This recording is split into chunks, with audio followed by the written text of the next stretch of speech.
Interruption, but I'm Mike Wilbon. It's Friday the 13th, Tony. Anything freaky happened to you today? I'm Tony Kornheiser now. I haven't gotten freaky in years. I got a bad hip. They got stuff for that. It's called replacement. Is that right? Hip replacement? Hip replacement. That's not a hard one. You walk out. It's not like a knee. People say the pain is gone. A knee replacement is much more difficult. Much more difficult. Welcome to PTI, boys and girls. In today's episode, Ole Miss gets its quarterback for another season. The NBA cracks down on the Jazz, and Jay Billis joins us for 5 good minutes. But we begin today with the Winter Olympics. In a stunner, Ilya Malinin, the quad god, fell twice and fell short of the podium in the men's figure skating final. In other events, the USA women upset Canada in curling. Norwegian cross-country skier Johannes Klæbo won his record-tying 8th gold, and the International Skating Union stood by the French ice dancing judge that Americans Madison Chock and Evan Bates felt favored the French pair that won the gold. Wilbon, which of these intrigues you the most? French ice dancing judge conjures up everything I think is wrong with figure skating anyway. Like you sort of kidnapped me and made me watch the quad god. Worth it. You know, it was, except, Tony, I don't root against anybody ever in the Olympics. It's too emotional. It takes too much of one's life, not to mention your own, but your parents and your family members and your teachers and your coaches.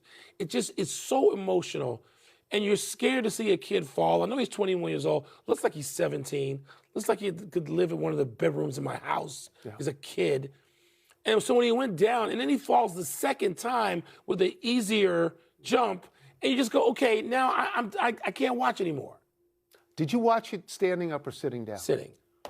I had to walk around to watch it. I was very nervous because what I like most about this kid is he embraces the notion of being called quad god. And he wants to show to show it. And in the team competition, he totally showed it, and he brought the Americans into the gold situation. He's out there knowing that his main rival from Japan has fallen, and he is in silver position. So if he's upright, he wins the thing, and he falls twice. And your heart goes out to him because you don't expect that to happen at all. And you watch, what did he finish, 6th? He finished off the podium. Something like that. You know, remember, I'm going to go back a ways, years and years and years. You might have been there writing about this for the Washington Post. When Debbie Thomas fell. Yeah, I remember that. I wasn't writing, but I remember. Okay, I remember just thinking, I'm done. I'm not watching any more of this. There's too much of an emotional investment, even as a spectator at the Olympics, when something that delicate. If he stands upright, he's going to win. But he went out. No, he didn't. No, he didn't. And I was rooting for him, and I feel terrible. You know who's going to stand upright? Just a quick transition. The hockey players are going to stand upright. All right, Canada over Sweden, Canada over Switzerland. Finland beat Sweden, and Finland needed to win to sort of climb back into play. Slovakia is 2-0 and ahead of Finland and Sweden in the standings. So you don't want to talk about the French judge who replaces the fragile French judge? You made fun of me for this for years. I attacked the French judge going back to the 90s. This is awful. Well, you know what? What? I mean, there were reports about how this particular French judge wanted the French team to win so much, and it was a pattern of behavior in other competitions. And she would downgrade the Americans to make that happen. Am I exonerated now? But I remember, Mike, when the highest score and the lowest score were tossed. And that would make this not viable. Not viable at all, so what she did. 2002, the last country? I was there for that. That was Salt Lake City. I'm exonerated. Declaring it myself. Let's turn to college football, where Ole Miss just picked up his first win of the season in court. Quarterback Trinidad Chambliss, last season's SEC passing leader, was granted an injunction by a Mississippi State judge that allows him to play a 6th season this coming fall. Tony, what does this mean for Chambliss? What does it mean for Ole Miss? Wait, a 6th year? Yeah. You get a 6th year, and if I understand correctly, the judge who ordered the injunction is from Oxford, which is the home of the University of Mississippi, and he went to Ole Miss Law School, and that sort of seems unfair, like the French judge doing what she did. Well, suppose he had gone to Mississippi State, then what? Okay, but he didn't. Okay, but he didn't. Don't be exonerated and get carried away. All right, here we go. This is clearly good for Ole Miss, no matter who the coach ends up being. because they get back the quarterback that led them to the finals of the college football and playoffs. made himself a star. Right, and it is good for the kid because I understand he's getting $5 million in NIL. Not getting that in the NFL, and, not this year. And he's getting another prep year for the NFL, Great point. which is a good thing to do. And to be fair, if I understand this correctly, Chambliss has played games in 3 seasons. So to me, if you get what is in essence a 4th season, that's within the parameters to me. But do you know about the Montana kid? Yeah. Is he the 8 or the 9-year kid? No, 9. There's an 8 and there's a 9. He's a linebacker. Yeah. He's getting a 2nd year at Montana after he had 7 at USC. He's going to be 26 years old this month. You know who he was with in the recruiting class when he was in high school? Micah Parsons. And now he's still in college. Parsons is going to be in the Hall of Fame, and this kid is going to be just coming out of college. It's amazing. He is a professional college football player. When he fills out a form and they say occupation is professional college football player. I'm conflicted here because the reasons you point out are reasons to sort of make fun of this whole thing. But I feel guilty making fun of people, anybody, for going to school. I don't want to do it. He doesn't actually go to school. You don't know that. There are kids who come out now, and I know this because I'm a trustee at a university where kids may spend a 5th year. I don't think we had a 6th year, and they come out with graduate degrees. Okay, how about a 9th year? How about a 9th year? Well, it seems like multiple degrees. How many degrees could you and I have in 9 years? But this is the softest Wilbon I have ever encountered. But you have been changed by the Olympics and by college athletes. Yeah, I feel bad watching those people fall on the ground. Yeah. Ice, that's why I don't go to the skating, and you know this, and yet you kidnapped me and made me watch. Because you made me watch this. Look, it's a terrible ending. That kid was worth it. He was worth it. He does something that nobody has ever done. The quad axle, is that what it is? Nobody's ever done it, and he does it. Well, he didn't do it this time. You know what? Drake May had a great year and a bad ending. Yep. Let's go to the NBA. Not speaking of Drake May because he's not in the NBA. Last night, the league fined the Utah Jazz $500,000 and the Indiana Pacers $100,000 for the crime of sitting healthy players during games. Adam Silver said, quote, overt behavior like this that prioritizes draft positions over winning undermines the foundation of NBA competition and we will respond accordingly, unquote. These fines grow from Utah sitting their starters in multiple 4th quarters and from Indiana not playing players who the league has deemed could have played under the NBA's medical policy. Wilbon, do you think fines like this will be an effective deterrent to tanking? No, I'm really going to annoy you. I'm going to go to a place you can't imagine I'm going. Go ahead. I don't give a damn about tanking. You know what I care about? Load management. Because you know what? Only 2 or 3 teams are tanking. Let's say you say 5. I would say 6 or 8. 6 or 8. How many load manage? 10 to 12 to 14. No, 30. You think so? Okay. All 30 at some point. Golden State has said to Steph Curry, no, you're not playing because we got 3 games in the next 5. No. So you have a league. You think that's a worse crime? It's a much larger crime to spend money in all summer. People spend money to get tickets to go to certain games. They want to see these guys, and they can't see them. All 30. Load management. It's the same with tanking. And they're not going to do jack about load management. So let me get to this. These fines are a joke. Adam Silver is laughing when he announces these fines. What is $500,000 to a team like Utah with a payroll of $154 million?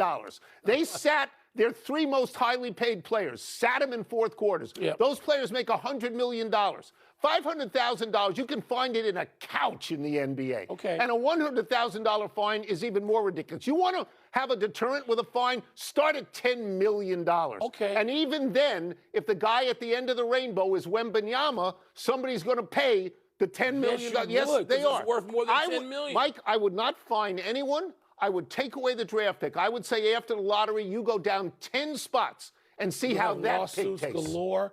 But why is it more important to identify those 3 to 6 teams as opposed to all 30 who load manage, who take people for the whole game, not at least if I pay the damn money and the kid played for 3 quarters, I get to watch the star play for 3 quarters. I will answer this. All right. Because load management does not affect all the games on the schedule. It affects them randomly. If you're trying to lose, like the local NBA team, the Washington Wizards, are trying to lose, it affects, and you're selling season tickets, Really? To a team that is trying to lose. Here's their record in the last 3 years, 47 and 170. The coach, the general manager, the director of basketball operations should be fired, and none were fired because the owner is tacitly saying or actively saying we're tank. All I'm saying is that affects far fewer teams and therefore the product of the league than all 30 sitting somebody some nights. Let's take a break. When we come back, as season, which apparently is already in progress, we welcome in our great friend, the dashing ESPN basketball analyst, Jay Billis, and we start with this. You're at #1 Arizona for tomorrow's game with #16 Texas Tech. Arizona just lost for the first time this season. Where do you have the Wildcats among the top 3 or 4 teams in the country? I have Arizona right with Michigan as the best team. And I don't think there's a lot of separation between those two, but I think there is a little bit of separation between Michigan, Arizona, and everybody else. That's not to say they can't be beaten. Heck, if Kansas could play every game at Allen Fieldhouse, if the NCAA tournament were played at Allen Fieldhouse, Kansas would win the national championship, but they don't get to play all their games there. But Arizona and Michigan are the 2 biggest teams. They're the 2 best paint scoring teams. They're the 2 best paint protecting teams. Michigan probably shoots more threes. They definitely shoot more and make more threes than Arizona does. But Arizona's legit. They just have 3 guys in their starting lineup that are freshmen. Now, they're outstanding freshmen. 2 of their top scorers are freshmen.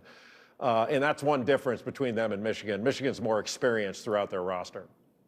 Jay, you referenced Kansas. Kansas, of course, beat Arizona Monday.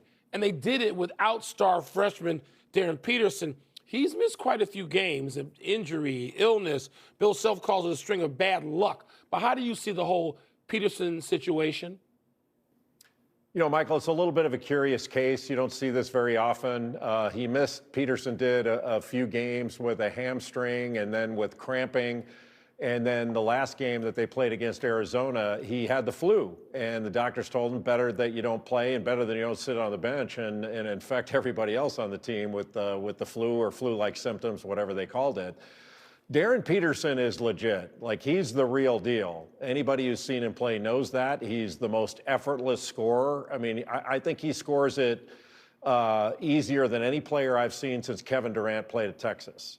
But he hasn't been available. And I think he doesn't talk much. It's not that he doesn't talk at all, but he doesn't talk much. And as a result, I think a lot of people are talking for him and making judgments as to why he's playing, why he's not. I personally don't do that. I tend to trust doctors when they say don't play. And if he's hurt, he's hurt. But there's no argument when he plays, there's no one more talented, especially on the offensive end. And I think he's the front runner to be the #1 pick in the NBA draft, but it's going to be a close call. Yesterday, we learned that Caleb Wilson suffered a broken hand and is going to be out. I think the word indefinitely has been used. I mean, this is a huge blow, obviously, to the Tar Heels. Speaking of top of NBA draft, even though he's only a freshman. It is not yet March, Jay. What do you expect as we sort of navigate this ground between now and then? It's going to be difficult for North Carolina without Caleb Wilson. He's their leading scorer, leading rebounder. I mean, he's had more 20-point games than any freshman they've had in program history to this point in the season.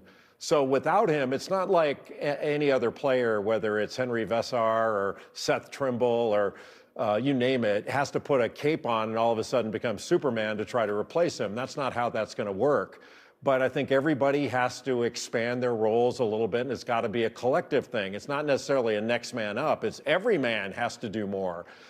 Just because Caleb Wilson's not going to be in the lineup doesn't mean Carolina can't win. They can still win. They're going to have to do it a little bit differently. It's certainly a blow. You'd rather have one of the 5 best players in college basketball, which I think Caleb Wilson is, in your lineup. But they lost Seth Trimble earlier in the year. He's back. It's something that they can deal with. I don't know that they're necessarily going to be as good, but they can still win. And if he's able to come back, I think the hope is he comes back to a better, more confident team where guys are capable. You know, look in the NBA. Who thought the Boston Celtics were going to do this without Jason Tatum? Good point. And it's the same kind of dynamic. We will get you out of here on this. A judge this week denied Charles Bediako an injunction that would have let him continue playing at Alabama. You are a lawyer. Where do you think we will end up on players putting their pro pursuits on hold to return to college? I think, Tony, we've got an issue where the NCAA doesn't have eligibility rules that are based on any principle. There's no age limit in college sports. I'm not saying there should be, but people are complaining about that. And we have similarly situated players that are treated differently. You have international players that never matriculated to college but played pro basketball and made a lot of money, and they're eligible. And you've got players that are international in nature, didn't go to college, went through the draft, and the NCAA deems them eligible. I don't see a major difference between Charles Bediako and those players, except for the fact that he's cool. And I have a little bit of a problem with the way this has been handled. Certainly the way it's been criticized. Like Charles Bediako, the court said he was eligible. They're not playing him when the court ruled that he's not. But in my view, if the NCAA wants to make this about players of a certain age, then say that college sports is for undergraduate students only, and you have a 6-year window after your high school class graduates. Problem solved. At least that would be based on some kind of principle. But there's so many exceptions out there, and the NCAA is making those exceptions, that to single out Charles Bediako of Alabama as some sort of villain in this, I think has been wrong on the part of those that have done that. Thank you for being with us, Jay. Hope you're with us a lot more this year. Thank you. See you soon. Thank you. Get more of Jay on College Game Day starting at 10 a.m. Eastern. We will take one last break, but still to come. Could the college football playoff jump straight to 24? 24 teams? No.